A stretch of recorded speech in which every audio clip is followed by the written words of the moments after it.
बिस्मिल्लाहिर्रहमानिर्रहीम अस्सलाम वालेकुम। आज मैं आपके लिए गर्मियों की स्पेशल रेसिपी यानी आम का मुरब्बा लेके आई हूँ। कच्चे आम का मुरब्बा हम बनाएंगे आज। और गर्मियों का सीज़न स्टार्ट है और आम जो है आप मार्केट में वाफिर मिकदार में मौजूद हैं। कच्चे आम और पक्के आम, हर तरह के आम बहुत ज़्यादा आ रहे हैं, मतलब मुरब्बे वाले भी और अचार वाले भी। तो आप इससे भरपूर फ़ायदा उठाएं। और ये आम का मुरब्बा जो है बहुत मज़े का लगता है। आप इसको रोटी के साथ खा सकते हैं, पराठे के साथ खा सकते हैं। उसके अलावा बच्चे इसको बहुत शौक से खाते हैं। तो देखिए, आपने जब बाजार जाना है, आपने सब्जी वाले से कहना है कि इस तरह के मुरब्बे वाले आम हो। ये बड़े बड़े होते हैं, इनमें गूदा काफ़ी मिकदार में मौजूद होता है। तो आपने इस तरह के जो है छोटे आम नहीं लेने, ये वाले आम, ये अचार वाले आम होते हैं और ये खट्टे होते हैं। तो आपने बड़े बड़े आम लेने हैं, ये अंदर से मीठे भी होते हैं, इनका मुरब्बा ठीक बनता है। ठीक है, तो मैंगो से जो बेशुमार रेसिपीज़ बनाई जाती हैं, तो मैं आगे आपको इंशाल्लाह 4-5 रेसिपीज़ लगातार जो है मैंगो की ही दूंगी।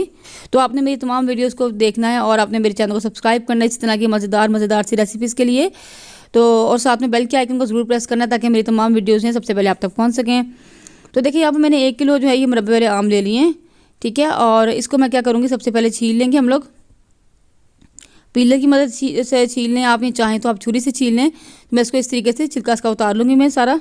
तो देखिए, यहाँ पर मैंने तमाम आम जो है छील लिए हैं और इनको मैं अब काट लूँगी। काटना आपने कैसे, रफली आप कट कर लें, इसके लिए कोई मतलब कि नहीं है स्पेसिफिक, लेकिन आपने इसको बड़ा बड़ा काटना है क्योंकि पकने के बाद ये मज़ीद जो है ना, थोड़ा सा पकने के बाद ये घुल जाता है और थोड़े इसके पीस छोटे हो जाते हैं।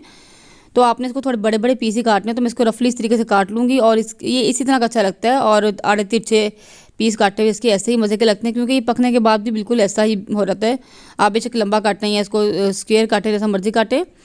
तो मैं इस तरीके से सारे आम का जो है गूदा अच्छे तरीके से उतार लूँगी और अपने गुठली के पास से लाते हुए इसको तमाम इसका मटेरियल गूदा जो अच्छे तरीके से उतार लेना है और बिल्कुल अच्छे तरीके से अपने आम को साफ़ कर लेना है। ठीक है, तो इनमें से जो बड़े बड़े पीस होंगे, जो ज़्यादा ही बड़े रहेंगे, इनको मैं 2 कर लूँगी। तो देखिए, यहाँ पर तमाम आम मैंने काट लिए हैं और इनको काटने के बाद इनका जो था ना, मतलब वज़न था वो 600 ग्राम रह गया था, यानी कि 500 ग्राम से थोड़ा सा, आधा किलो से थोड़ा सा ऊपर।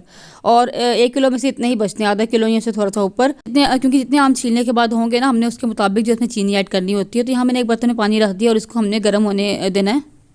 और जैसे थोड़ा सा गर्म होता है, इसमें मैं आमों को ऐड कर दूँगी और हमने बेसिकली आमों को जो है बॉयल करना है और गला लेना है थोड़ा सा, फुल हमने नहीं इसको गलाना।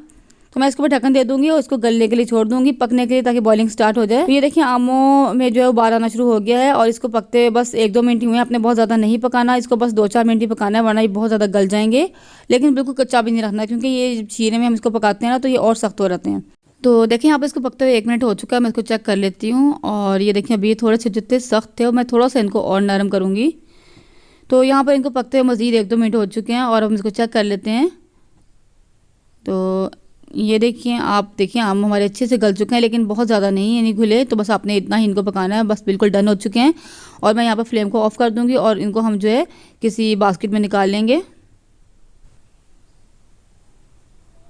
और देखिए, इसका जो पानी है ना, इसको आपने बिल्कुल ज़ाया नहीं करना। इसको आप बच्चों को शरबत बनाकर, जूस बनाकर दे सकते हैं, इसके अंदर चीनी डाल के। अगर आपके पास मैंगो एसेंस है तो वो भी अंदर डालें तो बहुत ही लाजवाब टेस्ट हो जाएगा इसका। ये बच्चों के लिए बहुत फ़ायदेमंद है। तो ठीक है, अब उसी बर्तन में मैं जो है दोबारा से मैंगो जो हमने बॉईल किए थे हम इसमें ऐड कर देंगे और इसमें हम डालेंगे चीनी। चीनी हमने कितनी डालनी है, चीनी आधा किलो, यानी हमारे पास 600 ग्राम आम थे और ये कटे हुए। तो अब मैं इसमें जो है तकरीबन 500 ग्राम यानी आधा किलो चीनी मैं इसमें ऐड कर रही हूँ। आप 600 ग्राम भी डाल सकते हैं, जितने आम थे उतनी चीनी भी आप ऐड कर सकते हैं। तो इसको अच्छे से मिक्स करके मैं इसको जो है कवर करके हम रख देंगे ताकि चीनी अच्छे से मेल्ट हो जाए, क्योंकि अगर हम ऐसी कुकिंग स्टार्ट करेंगे तो उसको पकने में बहुत टाइम लगेगा, चीनी मेल्ट होने में। तो इसको थोड़ा सा हम कवर करके रख देंगे। क्या होगा, चीनी अपना पानी छोड़ देगी, उसके बाद हम कुकिंग स्टार्ट करते हैं। तकरीबन 5 मिनट या 10 मिनट मैंने छोड़ा था इसको बस। तो देखिए, यहाँ पर चीनी काफ़ी हद तक मेल्ट हो चुकी है। अब मैं नीचे फ्लेम ऑन कर दूँगी और इसको मीडियम फ्लेम पर पकने के लिए हम रख देंगे। और इसको हमने इतना पकाना है कि शीरा हमारा जो गाढ़ा हो जाए और इन एक तार का बन जाए। तो ठीक है, और यहाँ पर मैं इसमें जो है 2 अदद दालचीनी के टुकड़े डाल रही हूँ मीडियम साइज़ के, और 3-4 इलायचियाँ हैं, सब्ज़ इलायचियाँ, इनको मैं खोल के इसमें डाल दूँगी। और इलायचियों से बहुत अच्छा फ्लेवर आता है इसमें, तो इसमें आप ज़रूर ऐड करें। यहाँ पर इसकी बॉइलिंग जो है वो स्टार्ट हो चुकी है, पकना शुरू हो गया है। अब जो है मैं यहाँ पर क्या करूँगी, बिल्कुल जो है 1 पिंच मैंने यहाँ पर ऑरेंज फूड कलर लिया है, सिर्फ कलर के लिए, और इससे ज़रा खूबसूरत सा कलर आ जाता है। लेकिन अगर आप ऑरेंज नहीं डालना चाहते तो येलो कलर भी डाल सकते हैं, और अगर आप इसको नहीं डालना चाहते तो आप कुछ भी मत डालें, ये ऑप्शनल है, बस खूबसूरती के लिए है। तो देखिए, यहाँ पर ये अच्छे से पक रहे हैं और इसको काफ़ी टाइम, तकरीबन 20-25 मिनट हो गए पकते हुए। मैं यहाँ इसमें से जो है दालचीनी के टुकड़े निकाल दूँगी, सारा फ्लेवर इसके अंदर आ चुका है। तो अच्छा, जिसके पकने की एक निशानी तो ये है कि आपके एक तार की चाशनी बनानी है। उसके अलावा ये भी है कि आप देखेंगे कि आपके आम आहिस्ता आहिस्ता ट्रांसपेरेंट होना शुरू हो जाएंगे। तो मैं आपको एक भी दिखाती भी हूँ, यानी कि इनका कलर जो है ना थोड़ा चेंज होने लग पड़ता है। तो ये देखिए, आप देख सकते हैं, ये आहिस्ता आहिस्ता इस तरह ट्रांसपेरेंट हो जाएंगे, और जब भी काफ़ी हद तक ट्रांसपेरेंट हो जाएँ तो समझिए आपका जो मुरब्बा है वो तैयार हो चुका है। और इसके अलावा आपने इसमें जो है एक तार की चाश रखनी है।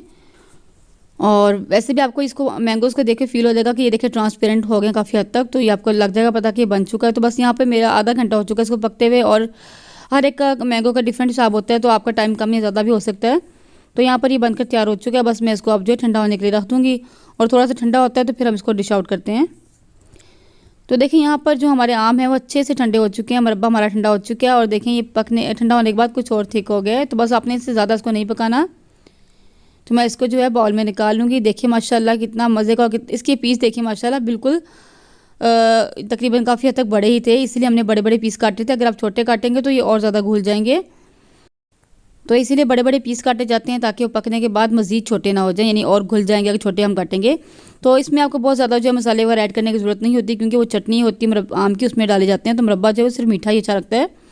तो मैं इंशाल्लाह आगे आपको आम की चटनी की रेसिपी भी दूंगी। और ये देखिए माशाल्लाह इसकी लुक चेक करें, माशाल्लाह इतनी शाइनिंग इसमें थी और बहुत ही मज़े का माशाल्लाह बनकर तैयार हुआ था। इसको आप ज़रूर ट्राई करें और मुझे बताएं कि कैसा लगा है। वीडियो अच्छी लगे तो लाइक भी कर दिया करें और शेयर भी किया करें, ताकि दूसरे बहुत से लोग भी इससे फ़ायदा उठा सकें।